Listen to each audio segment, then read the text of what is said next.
जय सियाराम, राधे राधे, ओम नमः शिवाय।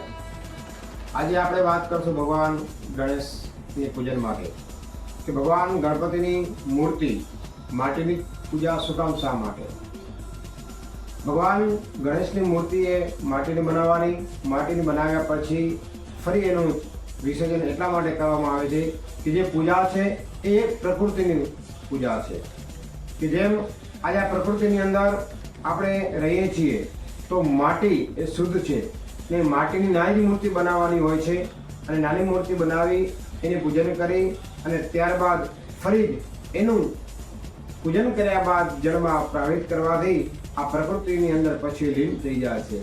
આ માટે આપણે નાની જ મૂર્તિ માટીની બનાવવાની, જે મોટી મોટી મૂર્તિઓ આપણે ચાઇના માટીની બનાવીએ છીએ એનું કોઈ આપણે પૂજન કરીએ છીએ એ શાસ્ત્ર વિરુદ્ધ છે। હકીકતની અંદર ભગવાનની પૂજા કરવી હોય તો પ્રકૃતિની પૂજા કરવાની, માટીની જ મૂર્તિ નાની બનાવવાની। આજ માટે ભગવાનનું પૂજન અર્ચન કરવું, એટલા માટે આપણે આ પ્રકૃતિની પૂજા કરવાનું વિશેષ મહત્વ છે।